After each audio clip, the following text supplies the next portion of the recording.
be in Kisii. But let me start from a perspective of those who keep on playing cheap politics. And they saw me taking an oath in State House. And that oath was to be a minister responsible for all learners in this country for the time being. And it reminded me of the Hippocratic oath which I took when on becoming a doctor.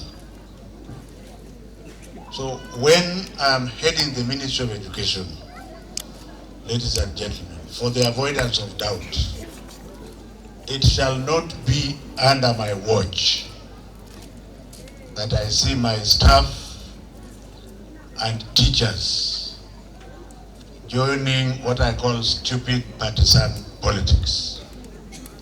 It has to stop, because children don't have political parties.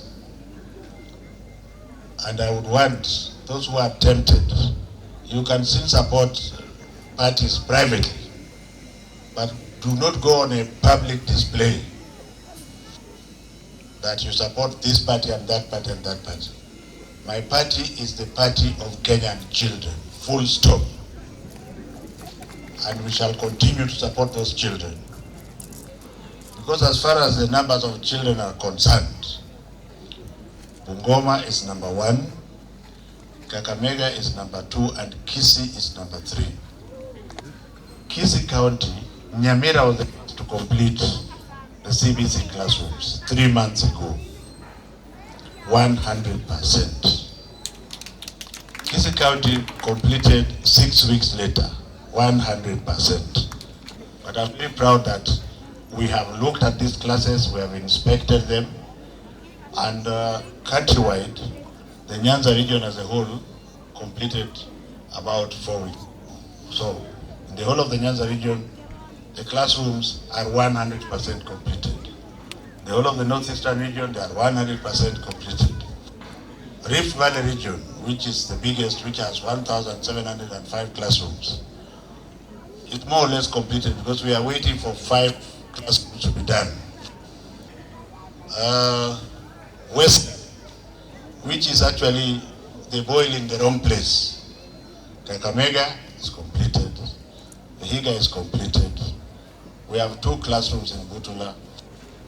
But the headache is in Bungoma, and that's why we are focusing there. They are telling me by Sunday they will be completed. So we'll more or less complete all these classrooms, but we shall go to the print media to again put the details there. We don't want people to clap for us, but why don't you leave us alone just to do our work? We fanya yako. Unless we are in the chain of the bribes which used to take place. I would also like to say that the government that we are serving now launched competency-based curriculum during the of Minister C.S. Fred Okengo-Matiang'i in 2017. So this notion that I came with it is false. There is collective responsibility. And since I agreed to take over from 2019, do I look to you like somebody who walks backwards? I will not walk backwards. And that's why we must continue. And I want to thank the political class that it looks they are now seeing that CBC is here to stay, because we are getting to close to 10 million children there. It is always good for somebody to do what he has to do when he has the opportunity to do so. Don't worry about tomorrow. So the fact that we have built so many classrooms right now, close to 6,500 for CBC, another 1,000 for SEKIP.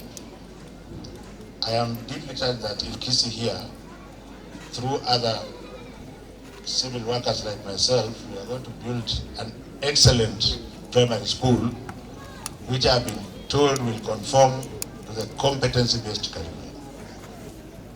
And therefore, I would like to urge the parents of Kisii to work together with government to ensure that our educational institutions are well regimented and that those from the poor background are supported in schools.